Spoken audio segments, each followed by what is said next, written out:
Good morning, children. You are the students of class 8. Today is the first day when I am going to teach civics. There are three parts in social studies in class 8: history, civics, and geography. Today I am going to teach you civics, the first chapter, the Indian Constitution. First of all, you have to know the important terms and concepts.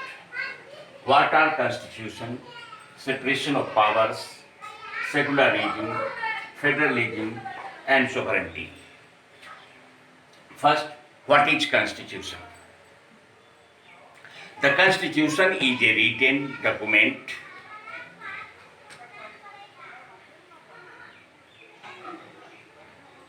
through which the administration of the country or the states are circulated. तो ये है constitution. ये constitution को बनाने के लिए एक constituent assembly 1946 में बना और फिर कॉन्स्टिट्यूएंट असेंबली अपने में से कुछ सेलेक्टेड लोगों के साथ चेयरमैन B.R. अम्बेडकर साहब के लीडरशिप में एक ड्राफ्टिंग कमेटी बनी, जिनको फुल फ्लेजेड पावर दिया गया कॉन्स्टिट्यूशन बनाने के लिए। तो कॉन्स्टिट्यूशन बनाने में इंडिया गवर्नमेंट को 6 करोड़ 40 लाख रुपए लगे और 2 साल 11 महीने 18 दिन लग गया ये कॉन्स्टिट्यूशन बना करके। और 1949 के 26 नवंबर को कॉन्स्टिट्यूएंट असेंबली के हाथ में हैंड ओवर कर दिया। ये कॉन्स्टिट्यूशन देश का दुनिया का सबसे बड़ा कॉन्स्टिट्यूशन है। इसमें शुरू में 395 सेक्शंस थे जो बढ़ के 448 आर्टिकल्स हो गए इन दिनों। संविधान में बहुत इंडिया का constitution, Indian constitution is a unique combination of rigidity and flexibility. तो फ्लेक्सिबल है इसलिए इसमें अमेंडमेंट टाइम टू टाइम होता रहता है। There is separation of powers. सरकार के 3 ऑर्गन्स हैं, लेजिस्लेटिव, एग्जीक्यूटिव एंड जुडिशियरी। आज के दुनिया में एक और बढ़ गए हैं। There are 4 pillar of democracy. वो क्या है? तो 3 ये, legislative, executive and judiciary, and 4th one is media. And there are 3 types of media, that is social media, electronic media and print media. तो पहले बात करते हैं लेजिस्लेटिव की। देश का जो पार्लियामेंट है, parliament is the highest law making institution in the country. ये पार्लियामेंट ही लेजिस्लेटिव है जो कानून बनाती है। दूसरा है एग्जीक्यूटिव।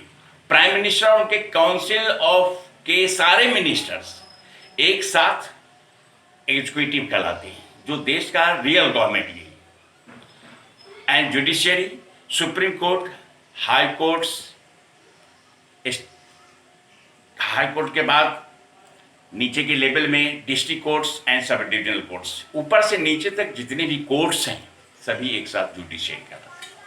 ये जुडिशियरी का काम है कि सरकार ने जो कानून बनाया उसको इम्प्लीमेंट कर दिया, उसका इम्प्लीमेंटेशन ठीक से हो रहा है या नहीं।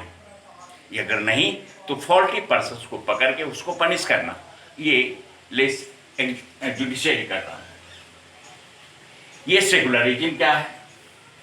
Secularism means in the country the followers of all religions are equal before the constitution and no discrimination is made on caste, creed, religion and sex. ये सेकुलरिज्म है जहाँ देश में रहने वाले हर धर्म के लोगों का समान अधिकार और पावर शेयरिंग में भी अधिकार सेम, जहाँ पर मेजोरिटी और माइनॉरिटी को बराबर का हक दिया गया है। दूसरा है फेडरलिज्म। ये फेडरलिज्म क्या है? Federalism is a system of the government in which power is shared between central government and different constituent units. ये फेडरलिज्म है। इंडिया एक नेशन है जो 28 राज्य और 9 यूनियन टेरिटरी मिला के बनाया गया है। दूसरा है सोवरेंटी। सोवरेंटी क्या है? कि इंडिया पर शासन इंडिया के लोग ही करेंगे तो वो सोवरेन होगा। अगर इंडिया पर शासन विदेश के लोग करते हैं तो वह देश सोवरेन नहीं होगा। जैसे 1947 से पहले India was not a sovereign country, it was a dominion state under British dominance. ये स्टेट कितने तरह के होते हैं? 3, sovereign state, dominion state and buffer state. ये सोवरेन स्टेट क्या है? The state is a community of persons more or less than numerous permanently occupying the definite portion of territory so external control and possessing organized to which the great body render habitual obedience। ये state कहलाने के लिए, sovereign state कहलाने के लिए 4 बात चाहिए: land, population, government and sovereignty.